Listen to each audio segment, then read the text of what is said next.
नमस्कार दोस्तों, आपका स्वागत है अपने YouTube चैनल PFP में। मार्केट में हमें कुछ बड़े चेंजेस देखने को मिल रहे हैं और इस चेंजेस के चलते कुछ स्टॉक्स ऐसे भी हैं जिनको अच्छा फायदा भी हो सकता है, लेकिन कुछ स्टॉक्स ऐसे भी हैं जहां पर नुकसान भी सहन करना पड़ सकता है। तो एज ए इन्वेस्टर मार्केट में अगर आप निवेश करते हैं तो आपको ये ध्यान में होना चाहिए कि आपके स्टॉक्स के साथ क्या हो रहा है, स्टॉक्स पर कौन से चेंजेस हमें देखने को मिल रहे हैं। तो इसके बारे में आज हम बात करने वाले हैं, लेकिन उससे पहले अगर आपने चैनल को सब्सक्राइब नहीं किया है तो प्लीज सब्सक्राइब कीजिए। कुछ बेहतर जानना चाहते हैं, कुछ बेहतर सीखना चाहते हैं, स्विंग ट्रेड के स्टॉक्स देखना चाहते हैं तो एज ए मेंबर हमें ज्वाइन करने के बारे में सोच सकते हैं।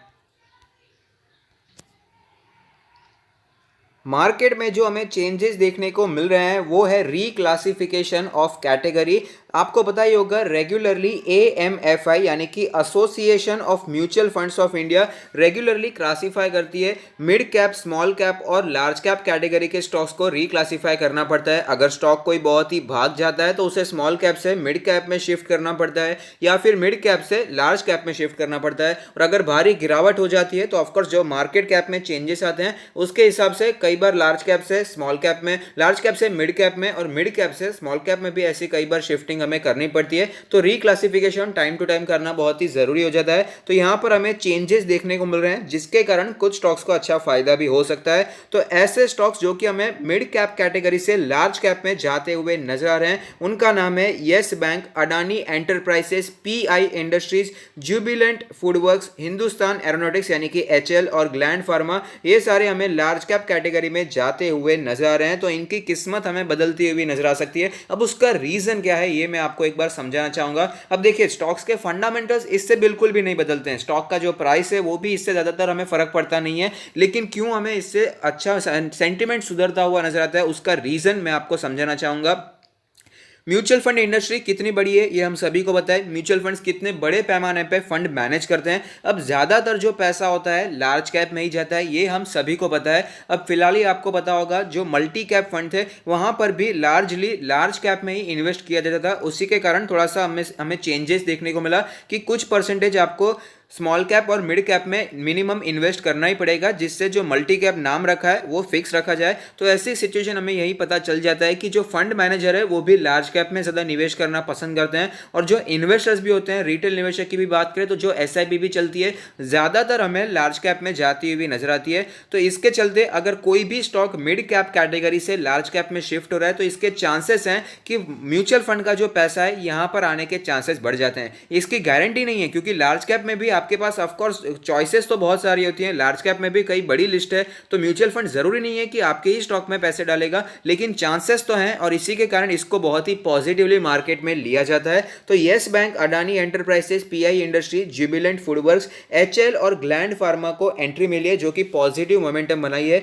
HL के बारे में हमने आपको पहले भी बताया था कि स्टॉक में कई लोग बेचारे फंस चुके हैं, ऊपर के प्राइस पर रिटेल निवेशक फंसते हुए नजर आए थे, लेकिन ऐसी न्यूज आई थी कि HL शायद से लार्ज कैप में जा सकता था। तो यहां पर मैंने आपको बताया था कि तेजी की उम्मीद यहां पर हमें दिखाई दे सकती है और ऐसा हो चुका है। आज हमें स्टॉक ऊपर भी जाता हुआ नजर आया था, ये न्यूज भी आ चुकी है। तो ये सारी चीजें हमें ध्यान में रखना चाहिए। अगर आप मार्केट में निवेश करते हैं तो यहां पर अलर्ट रहना बहुत ही ज़्यादा ज़रूरी है। जो भी चेंजेस देखने को मिल रहे हैं उसको ध्यान में रखना, उसको समझकर उस पर एक्शन करना भी बहुत ही ज़रूरी हो जाता है। लेकिन इसका मतलब ये नहीं है कि यहाँ पर अगर कोई लार्ज कैप से मिड कैप में शिफ्ट हो गया तो बुरी बात है, उसके बारे में भी हम चर्चा करेंगे। तो इन स्टॉक्स में से कौन से स्टॉक्स पर आप नज़र बनाकर रख सकते हैं, तो मेरे हिसाब से yes bank top quality stock मुझे अभी फिलहाल दिखाई दे रहा है पेनी स्टॉक में। अगर आप निवेश करना चाहते हैं, इस पूरी लाइन को ध्यान से पढ़िएगा, टॉप क्वालिटी स्टॉक अगर आप पेनी स्टॉक में निवेश करना चाहते हैं, क्योंकि लार्ज कैप स्टॉक है। अब उसका जो फंडामेंटल्स था पहले इतना बुरा हो चुका था क्योंकि प्रमोटर्स ने कई ज्यादा यहां पर हमें उंगली करते हुए नजर थे, लेकिन प्रमोटर्स टोटली बदल चुके हैं, सिचुएशन बहुत ही सुधर चुकी है।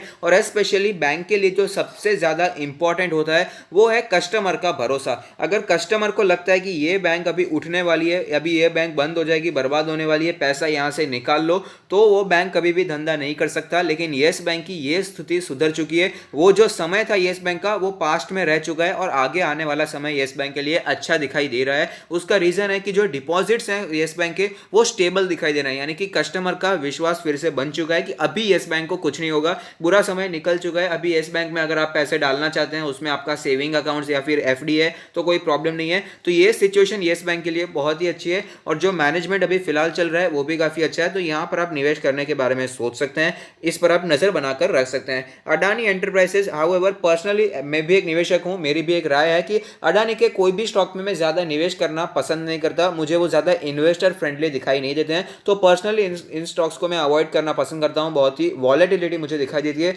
कुछ स्टॉक्स मुझे जो पसंद भी है वो अडानी पोर्ट्स है और अडानी गैस मुझे ठीक ठाक दिखाई देता है। पीआई इंडस्ट्री, यहां पर आप निवेश करने के बारे में सोच सकते हैं। जुबिलेंट फूडवर्क्स ऑफ कोर्स ये भी काफी अच्छा स्टॉक है। हिंदुस्तान एरोनॉटिक्स के बारे में बात करें तो पर्सनली मेरा मानना है इसे आप अवॉइड करेंगे। डिफेंस के स्टॉक में थोड़ा मोड़ा निवेश ठीक है, थोड़ा सा निवेश कीजिए ठीक है, लेकिन ज्यादा निवेश यहां पर ज्यादा लॉन्ग टर्म के लिए रहने की यहां पर मैं आपको सजेशन नहीं दूंगा, लेकिन लास्ट डिसीजन तो हमेशा आपका रहने वाला है। ग्लैंड फार्मा के बारे में बात करें तो यहां पर भी आप नजर बनाकर रख सकते हैं।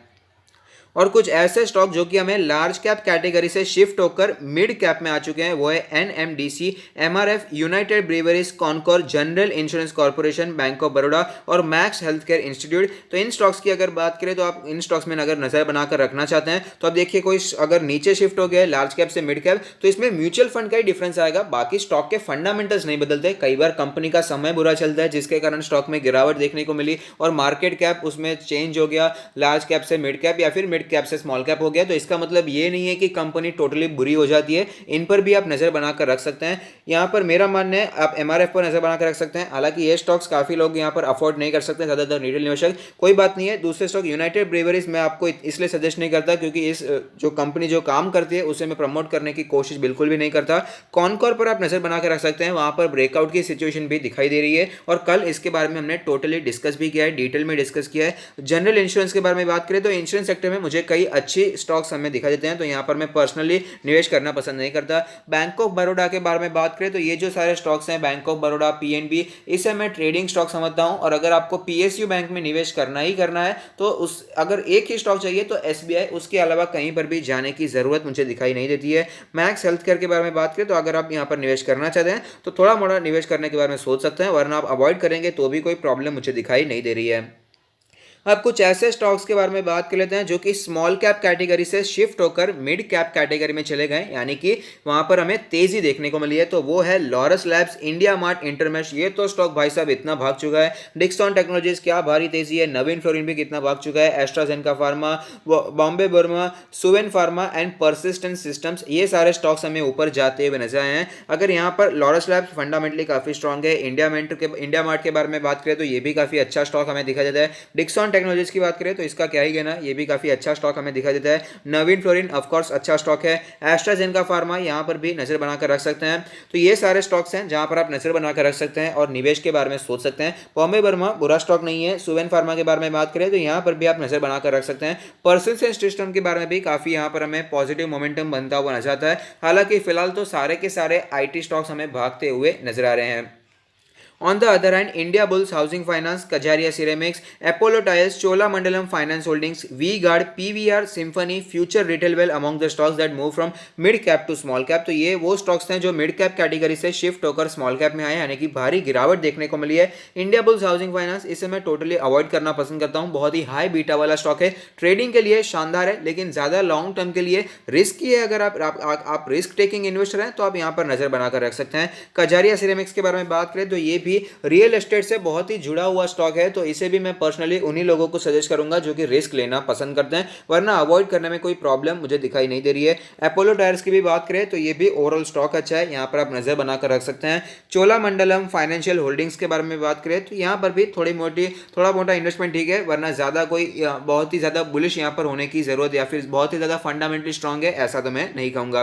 वी-गार्ड इंडस्ट्री के बारे में बात करें तो ये अच्छा स्टॉक हमें दिखाई देता है, इसका जो फंडामेंटल्स है वो काफी अच्छा दिखाई दे रहा है। यहाँ पर भी छोटा मोटा निवेश आप करने के बारे में सोच सकते हैं। पीवीआर के बारे में बात करें तो फिलहाल तो ये सेक्टर ही पूरा हमें बहुत ही प्रेशर में दिखाई दे रहा है। जो थिएटर का सेक्टर है, जो सिनेमा का सेक्टर है, मल्टीप्लेक्स का सेक्टर है, वहाँ पर बहुत ही प्रेशर देखने को मिल रहा है। लेकिन वैक्सीन के कारण अच्छी न्यूज़ यहाँ पर अच्छा पॉजिटिव सेंटीमेंट बनता हुआ नजर आता है। तो अगर आप ज़्यादा लॉन्ग टर्म के लिए रह सकते हैं, और अगर आपका पर्सनली सबसे ज़्यादा इंपॉर्टेंट तो ये है कि अगर आपको लगता है कि OTT प्लेटफॉर्म से ज़्यादा लोग यहाँ पर अभी भी मल्टीप्लेक्स को सिलेक्ट करेंगे, तो आप यहाँ पर निवेश करने के बारे में सोच सकते हैं। पर्सनली मेरा मानना है, मुझे पर्सनली OTT प्लेटफॉर्म ज़्यादा पसंद है, इसलिए मैं यहाँ पर मल्टीप्लेक्स में पर्सनली इन्वेस्ट नहीं कर रहा हूँ। लेकिन स्टॉक में कोई प्रॉब्लम नहीं है, ये मैं आपको गारंटी के साथ बता सकता हूँ। स्टॉक काफ़ी अच्छा है, फंडामेंटली काफ़ी स्ट्रांग है, और भाई साहब मार्केट लीडर स्टॉक है। सिम्फनी के बारे में बात करें तो सिम्फनी भी काफ़ी अच्छा स्टॉक है, यहाँ पर भी आप निवेश करने के बारे में सोच सकते हैं, इस पर भी नज़र बनाकर रख सकते हैं। फ्यूचर रिटेल के बारे में बात करें तो इसकी तो हालत हम सभी को पता है, तो इसे अवॉइड करना मेरे हिसाब से सबसे ज़्यादा बेहतर डिसीजन मुझे दिखाई देता है। तो ये जो क्लासिफिकेशन हुआ है वो इफेक्टिव होगा February to July 2021 period. As per SEBI circular dated October 6, 2017, mutual funds have 1 month to align their portfolios as per the fresh list। तो एक महीना यहाँ पर म्यूचुअल फंड्स को दिया गया है, जिसके कारण वो चेंजेस ला सकते हैं। अगर उनके पास कोई स्मॉल कैप फंड में कोई स्टॉक लेकर रखा है और वो मिड कैप में चला गया है, तो उन्हें वो निकालना पड़ता है। तो ये सारे चेंजेस वो कर सकते हैं, इसके द्वारा म्यूचुअल फंड को भी टाइम मिल जाता है। तो ये सारे चेंजेस हैं जिसको हमेशा हमें ध्यान में रखना चाहिए। मार्केट में अगर आप निवेश करते हैं तो इन सारी चीज़ों पर फोकस करना, इन सारी चीज़ों का टाइम टू टाइम ध्यान में रखना बहुत ही ज़रूरी हो जाता है। और जैसे कि आपको फिलहाल पता है, मल्टी कैप का जो रूल आया था, स्मॉल कैप में पहले बहुत ही कम निवेश होता था, मिड कैप में बहुत ही कम निवेश होता था, तो वहां पर अभी निवेश ज़्यादा करना पड़ेगा। वो भी जनवरी के एंड तक शायद उनको चेंजेस करने ही है म्यूचुअल फंड को, आप चेक कर सकते हैं। मुझे जब तक याद है 31 जनवरी 2021 तक चेंजेस करने ही पड़ेंगे। तो इसके चलते ऐसा हो सकता है कि ये जो स्टॉक्स आए हैं स्मॉल कैप कैटेगरी में और मिड कैप कैटेगरी में, जो शिफ्ट हुए हैं, जो नए फ्रेश लिस्ट आई है, वहां से किसी स्टॉक को पिक किया जा सकता है और वहां पर अच्छी तेजी हमें दिखाई दे सकती है। तो ये सारी चीज़ें इन सब चीज़ों को ध्यान में रखना चाहिए, इंफॉर्मेशन को ध्यान में रखना बहुत ही ज़रूरी है, जिसके चलते हम मार्केट में अच्छा एक्शन कर सकते हैं। तो अगर आपको ये वीडियो पसंद आता है तो लाइक कीजिए, शेयर कीजिए, कमेंट कीजिए, सब्सक्राइब कीजिए और मुझे मोटिवेट कीजिए। Thank you, stay happy, happy investing.